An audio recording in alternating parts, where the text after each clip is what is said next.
संस्थापक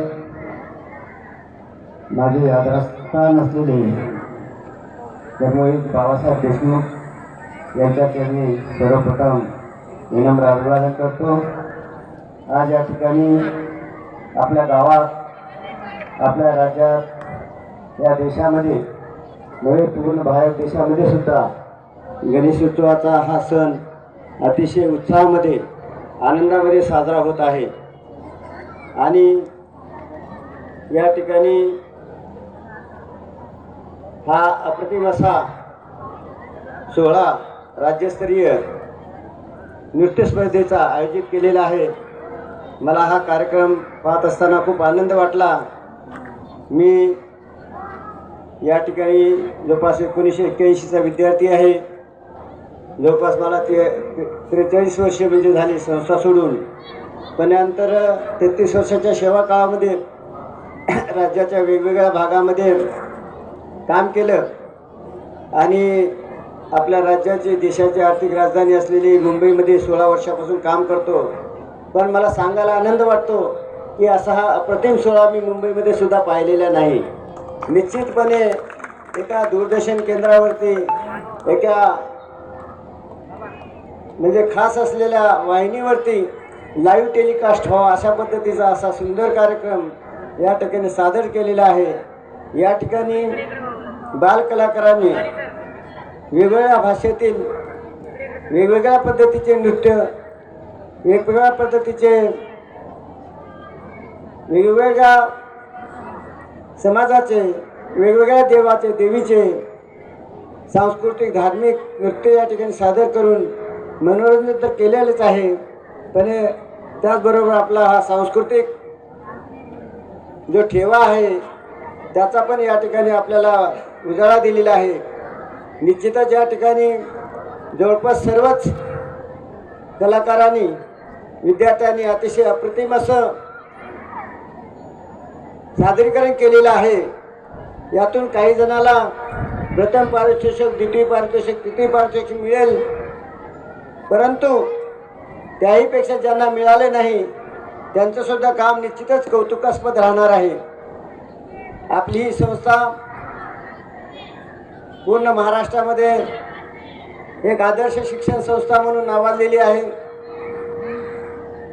या शाळेमधून क्रीडा क्षेत्रामधून, साहित्य क्षेत्रामधून, राजकीय क्षेत्रामधून राज्य पातळीवर, देश पातळीवर नाविन्य आणि पुरस्कार प्राप्त केलेले आहेत।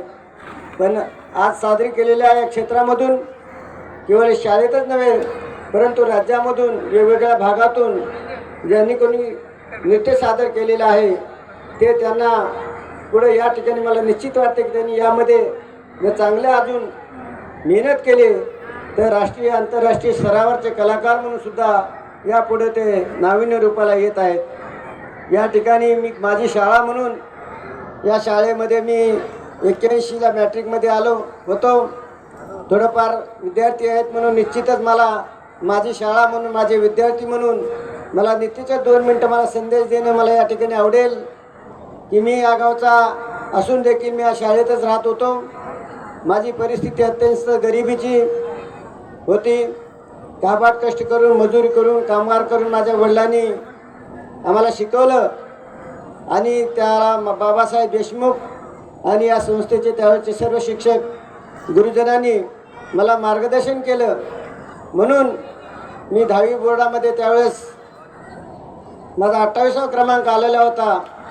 त्यानंतर इंजिनिअरिंग करून आज या ठिकाणी मी महाराष्ट्र राज्याचे मंत्री गुलाबराव पाटील साहेब यांचे खाजगी सचिव, विशेष कार्य अधिकारी म्हणून, त्यापूर्वी राज्याचे शेतकरी नेते सदाभाऊ खोत यांचे देखील विशेष कार्य अधिकारी म्हणून कार्य करण्याची मला संधी मिळाली। आणि हे जे केवळ केलं तर या ठिकाणी मला चांगलं शिक्षण मिळालं म्हणून।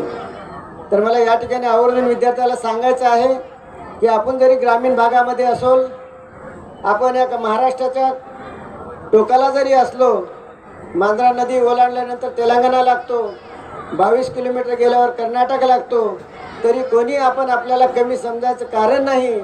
आपण सुद्धा आमच्यासारखा एका महाराष्ट्रामध्ये राज्याच्या ठिकाणी आपण राज्यकारभार करण्याचं काम सुद्धा भविष्यामध्ये आपण सुद्धा करू शकता.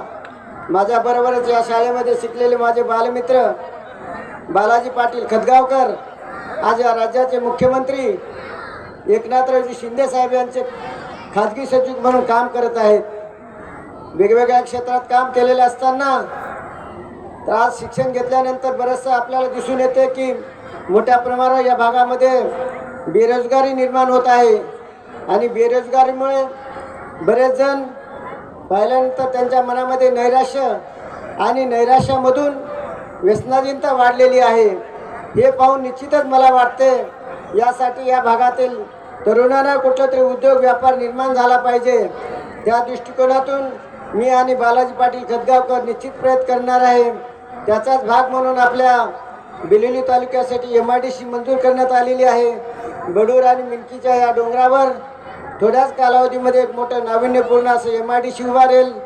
देगलूर शहराच्या ठिकाणी लॉजिस्टिक हब उभारेल. मुखेडला देखील MIDC निर्माण होईल आणि सेवानिवृत्तीनंतर पाठीमागे वळून पाहिल्यानंतर माझ्या जीवनामध्ये जे मला बाबासाहेब देशमुखांनी आदर्श घालून दिलेले आहे की मरेपर्यंत आपण काम केले पाहिजे आणि मेल्यानंतरच विश्रांती घेतली पाहिजे. तर त्या दृष्टिकोनातून यापुढे समाजसेवेच्या कामामधून मला निश्चितपणे येणाऱ्या पुढील काळामध्ये मी देगलूर बिलोली या तालुक्यासाठी आणि माझे मित्र बालाजी पाटील खतगावकर हे मुखेडमधून निश्चितपणे समाजसेवेच्या माध्यमातून राजकारणाच्या माध्यमातून येणाऱ्या विधानसभेसाठी आम्ही सामोरं जाणार आहोत आणि एक नवा आदर्श राजकारण काय असेल आणि राजकारणातून समाजकारण काय करू शकतो हे निश्चितपणे आम्ही करून दाखवण्याचा प्रयत्न करणार आहोत. त्यासाठी आपल्या सगळ्याचे आशीर्वादाचे आणि सहकार्याची अपेक्षा या ठिकाणी मी व्यक्त करतो. पण या ठिकाणी ज्यांना पुरस्कार मिळाला त्यांनी निश्चितच खचून जाऊ नये.